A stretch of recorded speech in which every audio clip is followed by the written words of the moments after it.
Okay, let's unpack this one. Imagine just stumbling upon an article, and it promises you could earn up to $10,000 a day in crypto. Sounds almost too good to be true, doesn't it? Yeah, that definitely catches the eye immediately. That's exactly what we found. So our deep dive today, it centers on this really recent article from Blockster. They're a Web3 media platform published just July 4th, 2025. And the title is, How to Keep Your Crypto Appreciating. XRP Mining launches a new plan, earn up to $10K a day. Wow. Okay. So our mission today is, well, to explore what this intriguing article actually reports about the supposed opportunity. Right. And what's quite interesting here is that the piece, it's written by Lydia Yadlos. She's identified right there as Blockster's co-founder and editor-in-chief.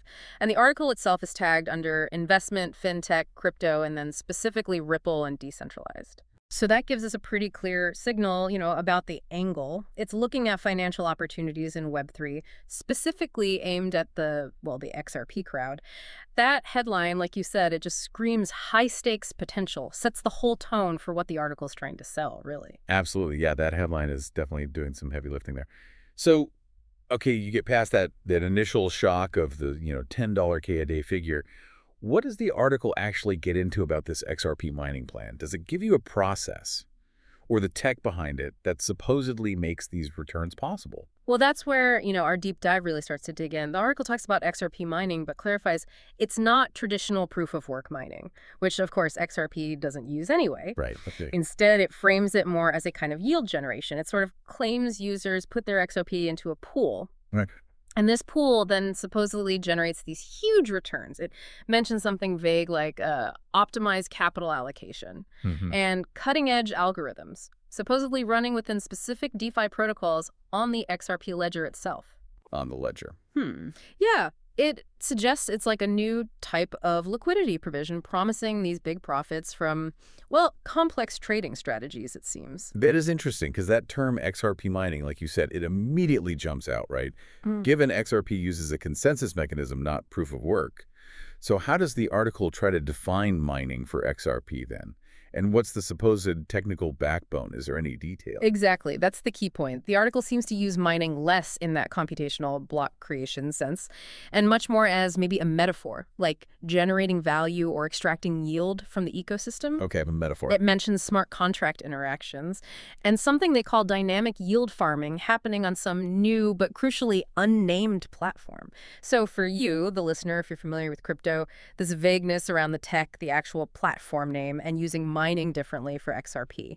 Those are immediate things to, raise an eyebrow at. The article really hammers home the outcome, that $10,000 a day, but not so much the verifiable how. Right. It focuses on the sizzle, not the steak, maybe. Oh, something like that, yeah. So, okay, beyond these big claims and this, let's call it creative use of the word mining, what were the most significant red flags or, areas of concern that you spotted in how the article describes this new plan? What should listeners really watch out for? Well, the first massive one is just the sheer lack of specifics about the actual platform or the DAT involved. It says a new plan, it mentions specific DeFi protocols, but it completely avoids naming the entity that's supposedly running this XRP mining. That's fundamental, isn't it? It really is. In crypto, anonymity of the platform operator is a huge red flag. Huge.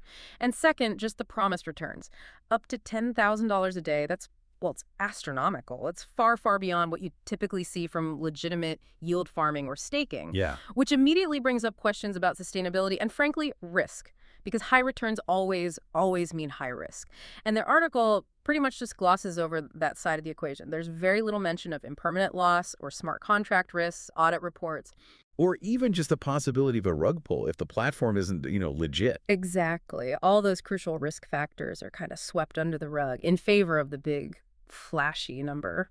That's such vital context. Yeah. Because it's easy to get kind of swept up by promises like that, isn't it? Yeah. But it sounds like the article really skips the practical, the cautionary details that anyone experiencing crypto would be looking for immediately.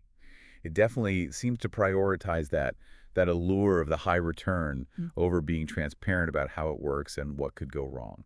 Yeah, and that's sadly a pretty common pattern you see sometimes with promotional content in this space. The article does a great job of painting this amazing picture, this aspirational outcome, right? But it doesn't really get into the verifiable stuff, the Yeah. auditable details that give you, the user, actual security and understanding. It highlights the potential upside, the appreciation, but kind of neglects the basic due diligence you'd need to figure out if it's even real, let alone safe.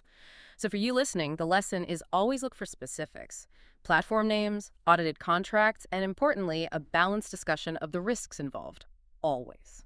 Okay. So wrapping this part up then, we've taken a deep dive into these claims from Blockster about this XRP mining plan with that really striking promise, earn up to $10,000 a day in crypto.